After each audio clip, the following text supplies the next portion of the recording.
Hi, I'm Jack Berry, and I'm here with a young fellow that I remember from, oh, golly, back in the 1960s, Ken Devine, who was a longtime executive director of the Michigan section of the PGA and is well known in golf as one of the top salesmen back in the days when we had a lot more golf companies going around. Well, we're talking about a little about the 50s and the 60s, which were actually post-war.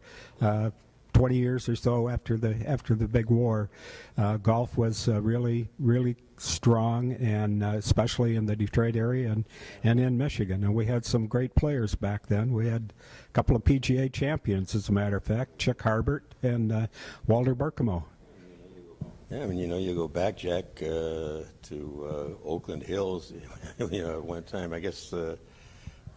What was his name? The old guy, Al Watrous. There was a great player. He used to tangle with Harbert, and he was older then, but he was still playing. I remember the first time I called on him when I was a salesman before I went into management, which was one of my biggest mistakes, by the way.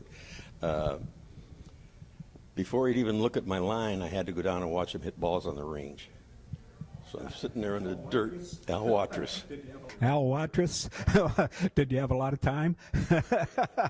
No one hit more balls than Al. He wouldn't even look at the line. Actually, Tommy Cosmos, he wouldn't let Tommy look at the line until I watched him hit balls. And that was a daily venture whenever I went to call on him. So it's a bit of history. I'm glad we're doing this. It's been a long time since I've talked about this. Back, remembering Chick, who was the longest driver of his time, Dustin Johnson and Jason Day would be be in the same company with Chick, who used to drive the first hole at Meadowbrook along 8 Mile Road. At Meadowbrook, regularly, and he was hitting it with persimmon drivers, and it was fiber inserts. They weren't even Cycolac then, and heavy true temper shafts. So he'd be hitting it right today with these guys. Now tell me, you're a good club man, golf clubs, the playing, the instruments. Now how did you get into that? Well, Chet Jawor got me started. I was between opportunities at the time, and Chet called me one day, I guess it was a Sunday afternoon. He says, "Ken, I'd like to get in the golf business." I said, "I'd love to get in the golf business, Chet, but I don't want to work for you, Chet." So he said, "No, there's a guy in here from the First Flight Golf Company looking for a sales rep." And I never heard of First Flight. Most people didn't hear of First Flight, but it was a step in the golf division. So I took the territory, Michigan and Northern Ohio, and then they were brave enough to promote me to district manager and then vice president of sales and marketing. And then I went to the PGA Golf Company and wrapped it all up. Well, I had, 15 years with the Michigan PGA. So we wrapped that up in 2004. But all of those years, Jack, I called on these guys we're talking about, Horton Smith. But Chick in general he used to come over every now and then to play as Horton Smith's guest. And I caddied in his foursome one day. And I could not believe how far he hit the golf ball. I mean, he was hitting it 30 yards past Horton Smith in those days. And that's with the wound ball, with the liquid center. And he'd be out there with them today. And he was colorful on the golf course. And then they'd all jump into their station wagons and load all this stuff in and take off driving. Yeah, Jack, that's how I got started. Chet Jawor, and I've thought about him all my life. And he was a good, dear friend. I mean, very close. He and his wife, Kathy, I loved him. So. Well, we had that Motor City Open going for, I think it was about 12 years, 11 or 12 years, until the Buick came along with the big dollar and kind of doubled the purse size. And yeah, well, that was almost as big as when Dick Wakefield signed a $50,000 contract, or Nicklaus signed that $40,000 with McGregor. Everybody thought they were nuts. Well, what about the Michigan Open back in those days? Well, my first one would have been in 1991.